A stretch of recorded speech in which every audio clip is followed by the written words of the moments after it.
सभी को नमस्कार। हमने पिछले टॉपिक में पढ़ा देश के विकास का सूचक किसे माना जाता है? प्रति व्यक्ति आय को माना जाता है। अब आपके सामने एक प्रश्न कि आप मान लीजिए बहुत अमीर हैं, सबसे अमीर हैं, आपके पास बहुत सारे पैसे हैं, क्या आप इस पैसे से सारी सुविधाएं खरीद सकते हैं? जैसे एक स्वच्छ वातावरण खरीद सकते हैं क्या आप अपने अकेले के लिए हॉस्पिटल बनवा सकते हैं? क्या आप अपने अकेले के लिए स्कूल खुलवा सकते हैं? नहीं ना। जैसे स्वच्छ वातावरण करना हो तो पूरे समाज की जिम्मेदारी बनती है, तब जाकर स्वच्छ वातावरण हो सकता है। इसी तरह से आप अकेले स्कूल नहीं गए होंगे, अकेले नहीं जाते होंगे, आपके आसपास के काफ़ी लोगों को ये आवश्यकता महसूस हुई होगी कि स्कूल बने, तब स्कूल बना होगा, है ना। तो ये एक सामाजिक जिम्मेदारी भी है और यूँ कहा जाए सार्वजनिक सुविधा भी है जो सबको मिलनी चाहिए। आपने 8th में भी पढ़ा, याद कीजिए, पब्लिक फैसिलिटी लेसन पढ़ा था आपने, जिसमें आप पढ़ते हैं कि सार्वजनिक सुविधाएं हमें कौन कौन सी मिलती हैं। अब आता है प्रश्न आपके सामने, क्या जेब में ज़्यादा पैसे हों तो क्या आप सब कुछ खरीद सकते हैं? तो आप कहेंगे नहीं। जैसे प्रति व्यक्ति आय, शिक्षा, स्वास्थ्य, इनको प्रकट कहाँ करती है? प्रति व्यक्ति आय ज़्यादा हो तो ये ज़रूरी नहीं है कि शिक्षा भी ज़्यादा अच्छी होगी और स्वास्थ्य भी अच्छा होगा। तो आपकी बुक में एक बहुत अच्छा उदाहरण दिया है कि प्रति व्यक्ति आय हरियाणा, केरल और बिहार की तुलना की, फिर इन तीनों राज्यों में स्वास्थ्य की बात की, शिक्षा की बात की। तो चलिए अब टेबल देखते हैं हम लोग।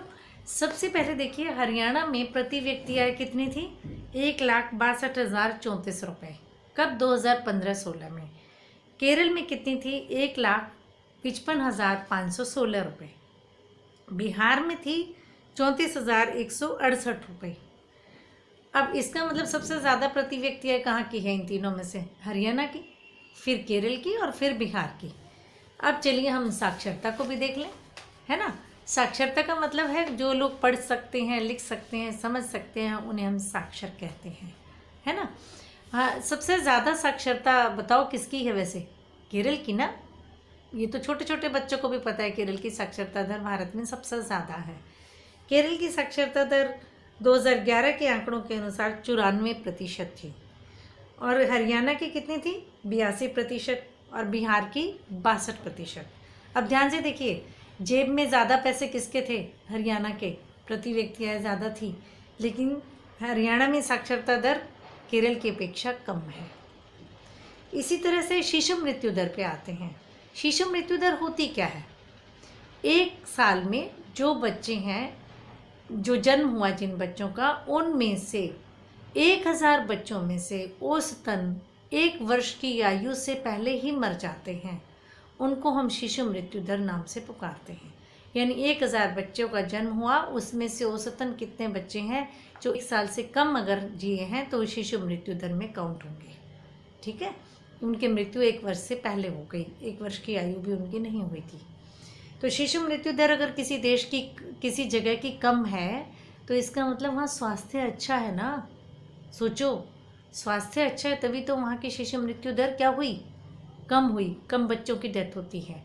और जहाँ की शिशु मृत्यु दर ज़्यादा है, इसका मतलब वहाँ स्वास्थ्य अच्छा नहीं है, वहाँ स्वास्थ्य सुविधाएं कम है। तो आपकी बुक में दिया इतना अच्छा उदाहरण।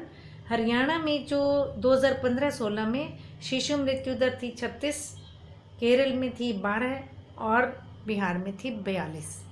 अब देखिए, केरल में ज़्यादा है या हरियाणा में? स्वास्थ्य सुविधाएं कहाँ ज़्यादा अच्छी हैं? केरल में। अब आप इस तालिका को ध्यान से समझो। इस तालिका से क्या स्पष्ट है कि आय तो हरियाणा की ज़्यादा है, प्रति व्यक्ति आय, लेकिन शिक्षा और स्वास्थ्य कहाँ का अच्छा है? केरल का। क्लियर? तो आज हमने ये समझा कि प्रति व्यक्ति आय शिक्षा और स्वास्थ्य को प्रकट नहीं करती है। जेब में ज़्यादा पैसे हों तो ज़रूरी नहीं है कि शिक्षा और स्वास्थ्य उस जगह का बहुत अच्छा होगा। क्लियर?